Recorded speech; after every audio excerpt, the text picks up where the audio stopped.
Hello, everyone. So today happens to be my 50th birthday. So I thought I would shoot a little Dvar Torah video to celebrate that. It was a vort I heard last night at shul. It was fantastic. I want to share it with you. This week's parsha, for those who are in Chutz La'aretz, like I am this week, is my Bar Mitzvah parsha, Shlach. In Israel, of course, they did it last week, and I'm going to be doing Parshat Korach this coming Shabbos. But in Shlach, at the very end, the maftir, my Bar Mitzvah Parsha, is the last paragraph of the Shema. Right? We have 3 paragraphs of the Shema. The last paragraph of Shema is in this Parsha, and talks about the mitzvah of tzitzit, right? One of the main mitzvot for a Jewish male. And there are 2 types of garments. We wear it on a 4-cornered garment, but we wear a talis when we come to daven. But also, Jewish men, Jewish boys, also wear what we call a talit katan, what we refer to as tzitzis nowadays, but really in halacha call a talit katan that we wear under our shirts. If you ever see Hasidim wear them sometimes over their shirts when you walk in Meir Sharim or Geula or Parpar or someplace like that, you see them wearing it outside the garments, but usually we wear it inside.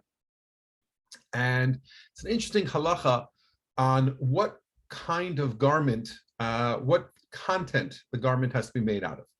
So if you look at the Shulchan Aruch, the Mechaber, Rabbi Yosef Karo, says that you should wear a talit katan, as we call it, tzitzis as we call them, should wear it out of wool. That is a proper garment, and that's what you should wear it of. And that's how you fulfill the mitzvah d'oraita, the biblical mitzvah of tzitzit. And if you wear a cotton tzitzit, then you still fulfill the mitzvah, but it's not on the d'oraita level, it's not on the biblical level, it's on the d'Rabbanan. It's considered a rabbinical mitzvah, not a Torah mitzvah. Whereas Ashkenazi Jewry, who paskin like the Ramah, Rav Moshe Isserles, who says no, either a cotton pair of tzitzit or a woolen pair of tzitzit is fine and is on the d'oraita level. And so that's the way Ashkenazi Jewry paskins. The Mechaber, who paskins for Sephardi Jews hold like him, they would, for a biblical reason, mitzvah, they would want to wear a woolen pair of tzitzit. As you see, I'm wearing woolen tzitzit. I like wearing the wool nonetheless. Interesting though, the Mishnah Berurah, commenting on this, says that one should be machmir, excuse me, and should wear woolen tzitzit, so that where our yotze, we fulfill the mitzvah l'chol hadayot, according to all the opinions, according to the Ramah, according to the Mechaber. Which brings up an interesting question. The rabbi said in shul last night, he said, that's interesting, that we're being machmir in a certain way. For what reason? Usually when someone wants to be machmir, someone wants to be overly stringent in themselves because they're worried about doing something wrong. They're worried about something might be treif, something might not be kosher, something might be wrong. And so therefore, we could keep this level, but let's be machmir, let's keep the top level to make sure that we're doing it, that we're not doing anything wrong. And that's usually the way we understand doing a chumrah, doing a stringency. But here, even the Mechaber, even Rav Yosef Kari admits that if you wear a pair of cotton tzitzit, you are still fulfilling the mitzvah on a rabbinic level. You're still doing a rabbinic mitzvah. And also, as we know, the mitzvah of tzitzit is if you wear a 4-cornered garment. You don't even need to. If you don't wear a 4-cornered garment, you don't have to wear tzitzit. We should. It's one of the hallmarks of a religious Jewish young man, a male of whatever age that we walk around, we always wear our tzitzit. But according to the strict letter of the law, you don't need to as long as you're not wearing a 4-cornered garment. So why does the Mishnah Berurah say here that you should dafka be machmir for something that you really don't have to at all?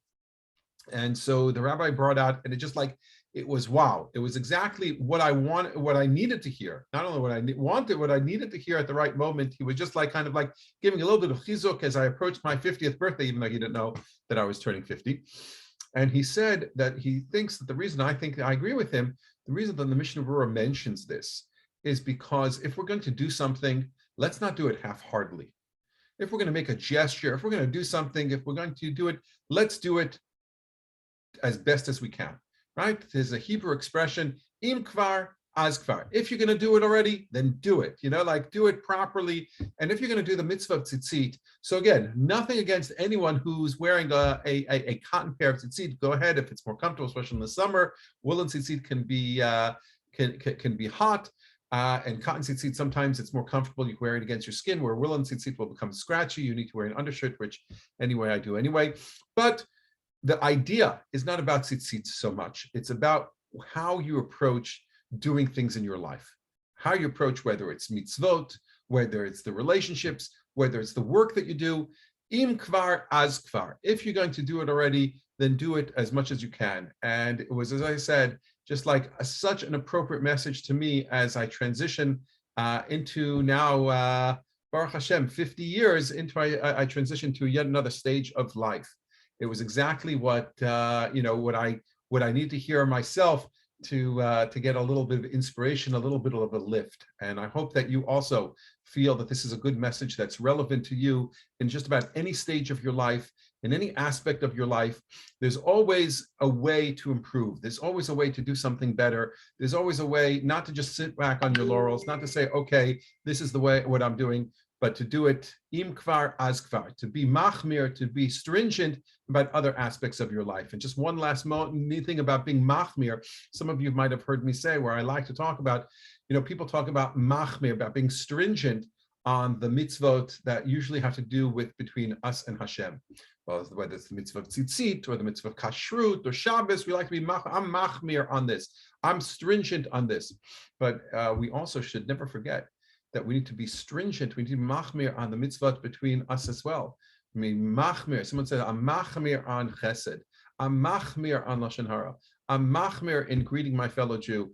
I'm machmir. I'm stringent in always trying to do the right thing. That's what we need more of.